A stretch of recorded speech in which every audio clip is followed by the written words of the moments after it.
Wanita sering disebut sebagai materi, jadi itu matter to mother, mother to ibu. Begitu energi memadat menjadi materi atau pradana atau wanita. Sehingga laki-laki dan wanita itu sama-sama. Dia adalah Tuhan itu sendiri. Makanya Dewa Dewi itu adalah satu kesatuan gitu. Pria dan wanita itu satu kesatuan. Jangan pernah merasa, oh saya lebih gini, laki-laki berkelahi satu sama lain sesama laki-laki karena wanita. Tapi wanita punya kekuatan. Welcome to Kadek Ayudia's podcast. I'm a Balinese woman, quietly curious about the hidden layers of life.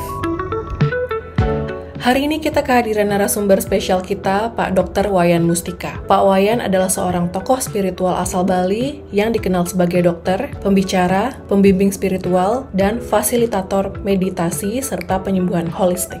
Kita akan membahas beberapa topik yaitu visi dan misi jiwa, bagaimana kita bisa menghadapi krisis ekonomi saat ini, makna pernikahan, menjadi perempuan di Bali, dan juga menjawab keunikan budaya Bali yang berdoa kepada leluhur. Yuk langsung aja kita mulai videonya.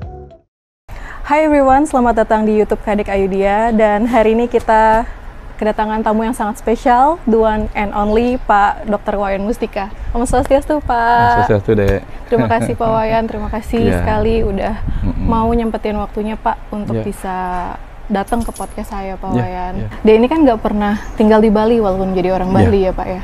Dan mungkin sudah terbiasa dengan keluarga dan pasangan yang menerapkan kesetaraan gender versi saya lah gitu ya Pak Wayan. Setelah bukan tinggal sih, setelah mengetahui Bali secara sosial, agak membuat saya sedikit kaget gitu, ataupun sedih melihat realita bahwa terkadang melihat bahwa perempuan itu tidak dianggap setara gitu Pak Wayan. Saya nggak tahu apakah ini normal atau enggak, cuman saya juga baca beberapa paper bahwa ada materi-materi yang menganggap bahwa adanya tindakan kriminalitas terhadap perempuan di Bali gitu Pak Wayan.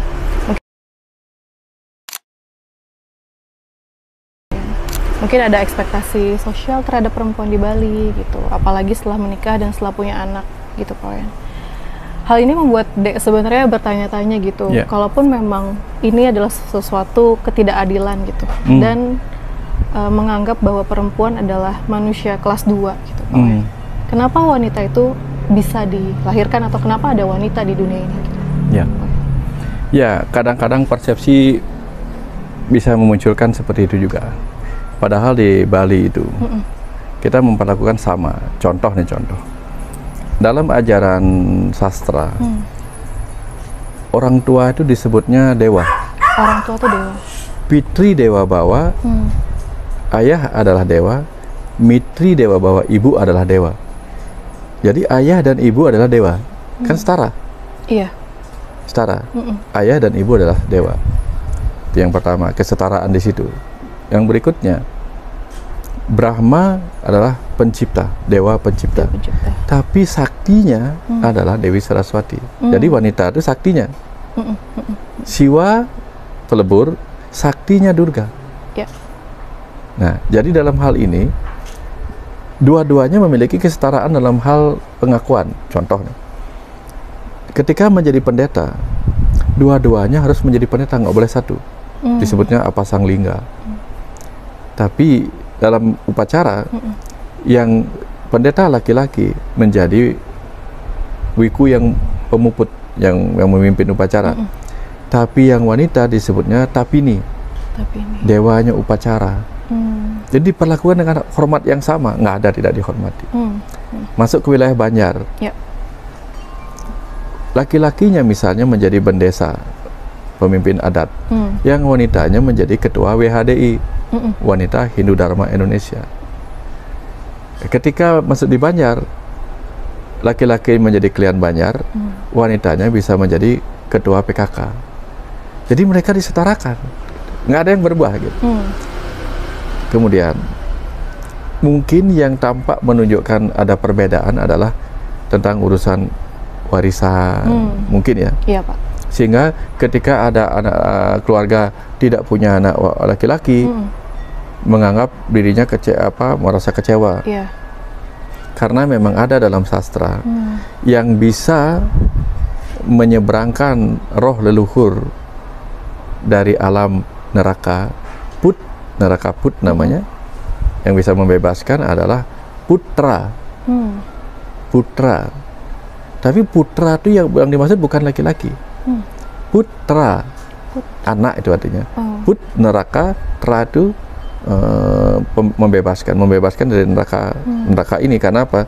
Dia bisa turun lagi sebagai cucunya untuk memproses dirinya di alam bumi ini, putra.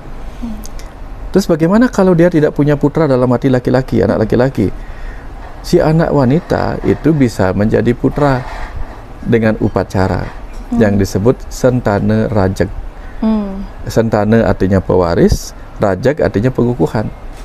Jadi kalau seorang keluarga, satu keluarga mempunyai anak wanita satu-satunya atau mungkin dua-duanya gitu, maka satunya dibolehkan keluar, yang satunya lagi dijadikan pewaris yang disebut sentana rajak. Nah, karena dia pewaris dari harta kekayaan dan lain-lain dari orang tuanya walaupun dia wanita, maka dia membutuhkan laki-laki yang mau tinggal di rumah itu. Di sini disebut dengan sentana nyeburin. Jadi laki-lakinya kawin ke sana untuk apa? Untuk mengolah harta warisan, termasuk hal-hal yang harus dijaga, dirawat di situ dalam keluarga si wanita. Jadi bukan berarti tidak diberikan hak. Ketika si wanita keluar, si wanita juga diberikan hak berupa bekal, tergantung orang tuanya. Kalau dia punya banyak uang, mungkin bisa dibekalin tanah, bisa dibekalin apapun, tergantung orang tuanya. Gitu ya, Pak. Tapi kalau dia nggak punya apa-apa, ya mungkin hanya dibekali doa. Ya, siapa tahu kemudian dia menikah sama orang kaya kan. Jadi dia tinggal dari orang miskin, nikah ke orang kaya, nggak usah dibekalin, dia sudah dapat di situ kan. Berikutnya. Terus kalau dia misalnya cerai di situ, pulang lagi ke rumah remajanya, disebutnya mulih dehe, dia bisa diakui juga, bisa masuk lagi seperti keluarga itu, masuk kakak, masuk banjar, itu biasa. Jadi tidak ada yang tidak diistimewakan, semua biasa-biasa aja. Gitu ya, Pak ya? Ya, biasa-biasa aja. Apalagi di zaman emansipasi sekarang ini, para wanita jadi bisa menabuh gamelan. Banyak. Bahkan ada wanita belum punya suami bisa menjadi pendeta. Laki-lakinya jadi pemangku, istrinya jadi pemangku, disebutnya mangku istri. Nggak ada yang tidak diistimewakan. Semuanya biasa-biasa aja gitu. Semuanya sama aja sebenarnya, Pak Wayan ya. Semuanya sebenarnya setara aja ya. Setara aja. Makanya ya cuman orang ketika tidak punya anak laki-laki, hanya membuat takut aja. Takutnya apa? Nanti kalau dua-duanya tidak ketemu jodoh laki-laki yang mau tinggal di rumah, mereka akan pergi, semuanya terbang keluar, di rumah menjadi rumah kosong. Itu aja sih yang ditakutin. Bukan berarti mereka ini lebih punya anak perempuan lebih jelek. Enggak ya, Pak ya? Enggak. Keluarga tuh hanya takut nanti apa? Nggak ada yang menjaga warisan ini, gitu aja. Tapi kalau ada yang mau laki-laki pas yatim piatu, laki-lakinya nggak punya siapa, lalu tinggal di situ, wah disambut dengan baik. Karena apa? Walaupun yang anak wanita itu yang punya hak waris di situ, setidak-tidaknya akan ada yang meneruskan, tidak diambil oleh kerajaan di zaman itu namanya. Namanya hak camput. Hak camput itu artinya kalau ada keluarga tidak punya penerus di rumah itu, dia hanya punya anak wanita yang akhirnya harus kawin keluar gitu, maka semua kekayaannya diambil oleh kerajaan itu zaman dulu. Nah, sekarang kan nggak kayak gitu. Tetapi kan banyak tanah yang bisa terbengkalai kalau tidak ada penerus di situ. Lebih ke arah sana. Itu ya, Pak? Sih arahnya. Lebih ke arah sana. Nggak ada yang merawat gitu. Ya. Baik, Pak. Di sini mungkin harta warisannya lebih ke sanggah gitu mungkin ya, Pak ya? Atau kemana tuh, Pak? Itu hak dan kewajiban kan. Haknya berupa tanah kekayaan, kewajibannya berupa apa? Menjaga ruang-ruang leluhur berupa tempat sucinya gitu. Iya Pak. Ya, kan di Bali itu ada 3 hal. Palemahan, pawongan, pariangan. Palemahan itu lingkungan, tanah, rumah, itu palemahan. Pawongan manusianya, pariangan tempat sucinya. Nah, ketika orang menikah, dia harus menggantikan tugas untuk menjaga ketiga-tiganya ini. punya tanah sawah, punya pertokoan itu kan dia punya hak tapi juga punya kewajiban merawat itu. Pawongan manusianya apa? Dia mungkin punya kakak ipar yang tidak menikah atau punya nenek yang harus dia rawat juga. Itu kewajiban dia untuk merawat, bukan hanya hak pada tanah sawah, toko dan sebagainya itu. Iya, Pak. Dan dia juga punya kewajiban terhadap paryangannya. Dia punya peninggalan berupa pura. Nah, wanita tidak kuat, dianggap tidak kuat untuk merawat semuanya ini. Kalau tidak ada laki-laki. Makanya beban kewajiban ini harus dipikul sama laki-laki. Maka dia membutuhkan laki-laki. Kalau nggak ada laki-laki di rumah itu agak berat. Kasihan anak wanitanya. Anak wanita harusnya pergi ke tempat suaminya, terpaksa dia harus ngendal dua. Ngendal rumah di sini, ngendal rumah di sana. Nah, kasihan. Justru karena kasihan itulah keluarga-keluarga ingin punya anak laki-laki. Kalau sudah ada satu, maka mereka akan dengan mudah kalau nanti anaknya menikah keluar yang wanitanya, nggak apa-apa. Kalau di situ berat mereka, tahu dia anak wanita aku akan berat nih, ngurusin yang di rumah, ngurusin di rumah suami, kan kasihan. Itu aja sih sebenarnya. Jadi bukan nggak dihormati, justru dikasihani. Kasihan harus memelihara dua hal gitu. Gitu ya Pak ya. Berarti sebenarnya selama ini salah persepsi aja ya. Malah sebenarnya melindungi wanita. Apalagi kalau yang kenyataannya apa? Kenyataan yang sering terjadi ini. Yang paling suka pulang untuk merawat orang tua itu anak wanita. Betul Pak. Makanya anak wanita itu sangat dihormati. Bukan tidak dihormati, cuman ada ketakutan anak wanitanya kan berat ngurusin dua, gitu aja. Ngurusin dua, bahasa Bali teteganan, dua pikulan. Memikul beban di keluarga barunya, memikul beban di rumah sini juga, gitu. Kasihan juga dia gitu sebenarnya. Iya Pak Wayan. Makna sebenarnya sangat memuliakan perempuan ya Pak Wayan ya. Tapi kenapa Pak Wayan, maaf, kayak beberapa realita gitu ya Pak Wayan ya. Bahkan ada tren kayak sing beling sing nganten ya Pak ya. Itu kan kayak mungkin ya karena harapan orang. Harapan orang pernikahan itu meneruskan keturunan. Kalau akhirnya nggak punya keturunan kan kasihan juga pernikahan kayak gitu. Gitu ya Pak ya. Padahal kan ada banyak cara, di Bali itu banyak solusi gitu. Bisa mengambil sentana rajek, sentana nyeburin, sentana seledihi gitu. Jadi atau peperasan gitu, mengambil anak dari keponakan gitu. Bisa mengambil cucu sebagai anak, itu bisa gitu. Sebenarnya solusi bisa, itu banyak di Bali. Nggak ada yang tidak ada solusinya. Cuman ketika namanya kecewanya yang keluar, aduh nggak punya anak laki-laki. Dia melihat beratnya, tapi yang bukan beratnya yang dimunculkan, kekecewaannya dimunculkan. Sehingga seakan-akan punya anak perempuan itu tidak penting. Laki-laki yang penting. Seperti itu kesannya. Padahal nggak juga kayak gitu. Padahal nggak kayak gitu ya Pak ya. Karena yang lebih seperti itu tadi, yang lebih sering diviralkan rasa kecewanya.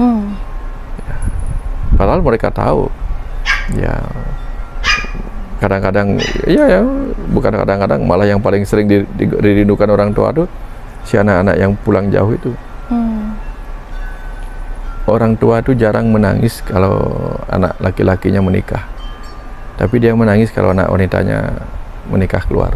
Percaya nggak? Orang tua dulu nangis tak? Iya. Berarti apa itu artinya tidak menghormati? Dia kehilangan orang tua tuh. Ketika anak wanitanya harus pergi terbang ke rumah suaminya, kehilangan dia. Saking sayangnya kehilangan dia. Tapi begitu anak laki-lakinya menikah, dia nggak merasa kehilangan, biasa aja. Apakah anak laki-lakinya pasti akan tinggal di rumah? Belum tentu. Begitu dia menikah, pergi juga keluar nyari bikin rumah sendiri dengan menantunya, bisa juga kan? Iya. Tapi dia tenang, karena apa? Setidak-tidaknya walaupun anak istriku sekarang tinggal luar negeri, setidak-tidaknya anak laki-lakiku mewarisi ini gitu. Ada penerusnya ya? Lebih ikhlas orang tua tuh kalau ada anak yang menerima warisan itu, bukan orang lain, karena aturannya begitu. Kalau kita tidak punya anak laki-laki, punya anak wanita dan pergi keluar menikah, harta warisan bisa diambil oleh keluarga terdekat. Bisa diambil. Itu banyak kejadian itu. Karena tidak dikukuhkan sebagai pewaris. Tidak ada sentana rajak. Orang berpikir itu artinya apa? Sentana rajak artinya harus cari suami untuk tinggal di situ, bukan. Sentana rajak itu artinya mengukuhkan si anak wanita menjadi pewaris gitu sebenarnya, secara hukum gitu. Bahwa kemudian dia nikah keluar dan tinggal luar, kalau kita ikhlas ya apa-apa. Ya, setidak-tidaknya secara pewaris dia yang punya hak gitu. Gitu ya Pak ya. Semua dari sisi pewaris ya Pak. Terutama di situ. Kalau dari spiritual Pak Wayan, apakah kita menikah dengan pasangan artinya kita meninggalkan leluhur kita dan enggak. Dulu orang berpikir mempamit itu berarti dia tidak lagi di sana, bukan. Mempamit yang dimaksud itu kan namanya kita mau menikah kan pamitan dulu. Pamit sama orang tua yang nyata dan pamit sama leluhur. Pamit supaya dituntun, diberkahin dari alam sana gitu. Dan sekaligus yang kita pamitkan apa? Kewajiban kita. Kalau dia belum menikah, ada 100% kewajibannya pada merajan di rumah. Begitu menikah, bukan tidak ada kewajiban. Ya, nanti kalau saya tidak bisa datang, mohon dimaklumi gitu artinya. Karena saya fokus di tempat yang itu. Jadi dia sudah berkurang dari 100% kewajibannya menjadi tinggal beberapa persen aja. Ngerti. Jadi tidak datang, ya dimaklumi. Kok jarang datang ke rumah pas odalan, ya dimaklumi lah gitu. Karena mungkin sibuk di situ gitu. Ya, kalau dia tinggal di rumah nggak melakukan kewajiban ya parah juga. Tapi kalau dia sudah menikah dan pamit, dianggap oke, kalau nggak apa-apa kok gitu. Nggak sempat datang nggak apa-apa gitu. Nggak sempat nyumbang nggak apa-apa gitu. Kira-kira seperti itu. Iya Pak Wayan. Bagaimana jika perempuan yang tidak bisa melahirkan gitu Pak Wayan? Apakah berarti perempuan itu gagal menjadi wanita? Enggak. Kita kan tahu bahwa dalam dunia medis itu penyebab infertilitas itu macam-macam. Bisa apa saja gitu, bisa laki-lakinya, bisa perempuannya, bisa apa saja, bisa memang tugasnya bukan di situ kan. Ada juga orang yang memang tugasnya bukan untuk kehidupannya, bukan untuk melahirkan itu. Gitu ya Pak. Ya kan menikah punya anak itu kan tugas kehidupan. Ya kalau tidak ditugaskan untuk mempunyai keturunan langsung, ya memang bukan tugasnya di situ gitu. Ya Resi Bisma aja tidak menikah bahkan gitu, tugasnya bukan di situ gitu. Ya kan macam-macam. Kalau dia biksu-biksu kan malah tidak punya pasangan, hidup selibat gitu. Ya karena memang tugasnya bukan untuk itu, tugas kehidupannya untuk mencerahkan orang. Ya tidak harus kayak gitu. Seperti itu sih. Ya, Pak. Udah kebayang ya? Kebayang Pak Wayan. Mungkin ada beberapa seruan juga gitu ya Pak. Setelah menikah perempuan itu sudah tidak bercahaya lagi gitu. Gimana caranya? Bercahaya itu gimana ya? Bersinar lagi gimana ya Pak? Kayak udah beda lah gitu kan, ada yang before marriage, after marriage gitu. Adalah tren-tren kita sekarang kayak gitu Pak Wayan. Ya itu hanya nilai-nilai yang yang muncul di berbagai tempat gitu. Tapi ada yang bilang life began at 40 gitu. Ya. Ada yang wah kamu setelah menikah jadi tambah dewasa, ada yang begitu. Ada juga sih Pak, iya. Ada yang begitu. Jadi itu hanya ya tren-tren aja sih, tren-trenan begitu. Ya, jadi ada orang yang waktu remaja kamu nggak seperti ini, sekarang setelah menikah kok jadi tambah apa ya, wise, tambah percaya. Ada yang begitu. Tapi kalau misalnya pernikahannya memunculkan banyak permasalahan dan dia stres dengan pernikahannya, itu yang membuat tidak percaya, bukan apa-apa. Karena dia penuh dengan masalah-masalah rumah tangga. Itu beda case lagi. Itu bedanya case lagi itu. Ya kira seperti itu sih. Ya. Baik Pak Wayan. Mungkin ada pesan terakhir untuk topik ini Pak Wayan? Ya, pesan terakhir itu begini. Di dalam dunia yang saya dapatkan, wanita sering disebut sebagai materi. Materi itu meter itu mother itu ibu. Di dalam pengetahuan yang saya dapatkan dari semesta ini, Tuhan adalah kecerdasan semesta yang mengisi ruang kosong, maka disebut purusa. Begitu menunjukkan kemampuan disebutnya prana atau energi. Begitu energi memadat menjadi materi atau pradana atau wanita. Sehingga laki-laki dan wanita itu sama-sama. Dia adalah Tuhan itu sendiri. Yang materi dia adalah Tuhan yang sedang memadat menjadi meter. Sebagai kecerdasan atau sang purusa, dia adalah yang mengisi ruang kosong. Jadi semuanya adalah dia. Makanya dewa-dewi itu adalah satu kesatuan gitu. Pria dan wanita itu satu kesatuan. Jangan pernah merasa oh, saya lebih gini, rendah, tidak ada itu. Rendah apa tidaknya kita tergantung bagaimana kita berperilaku dalam kehidupan ini gitu. Ya, kalau kita bercahaya, maka kita menjadi seperti Drupadi. Ya, kan kekuatan Drupadi yang membuat peperangan itu terjadi. Gitu. Iya. Kalau bukan karena kemarahan Drupadi, nggak ada peperangan itu. Gara-gara kekuatan Sinta juga, Rama akhirnya mengumpulkan ribuan pasukan kera untuk menyerang Rahwana. Gitu. Cerita indah kisah Rama dan Rahwana itu kan gara-gara ada Sinta yang diculik Rahwana. Gitu. Sehingga peperangan Rama dan Rahwana itu menjadi kisah Ramayana. Kalau nggak ada Sinta berperan di situ sebagai kekuatan yang diperebutkan, ya pernah nggak melihat laki-laki berkelahi satu sama lain sesama laki-laki karena wanita? Sering. Nah, berarti wanita punya kekuatan. Makanya dibilang apa? Makhluk yang paling kuat di muka bumi apa dong? Emak-emak. Jadi jangan merasa rendah diri. Iya, iya. Kekuatannya di situ. Ya sering-sering kan di TikTok ada begitu. Iya, iya Pak Wayan. Ya seakan-akan wanita itu disangkar emas. Tapi jangan kaget, ada lagunya itu. Wanita dijajah pria sejak dulu, dijadikan perhiasan sangkar madu. Namun ada kala pria tak berdaya, tekuk lutut di sudut kerling wanita. Hanya dengan sudut kerling wanita langsung prianya tekuk lutut. Berarti kekuatannya luar biasa. Karena diameter itu adalah energi yang memadat. Meter, madar, ibu, dia menyimpan energi yang kuat. Makanya disebut sakti. Jadi jangan berkecil hati. Terima kasih. Kira-kira seperti itu. Pak Wayan. Ya deh. Ya. Sangat meluruskan persepsi saya Pak Wayan. Ya. Semoga teman-teman, khususnya wanita yang sering merasa tidak adil, bisa tercerahkan lah dengan konten kali ini. Ya. Terima kasih Pak Wayan. Oke, sama-sama deh. Ya. Ngomongin soal leluhur ya Pak, sejauh apa sih leluhur bisa melakukan sesuatu kepada cucunya yang masih hidup kepada kita?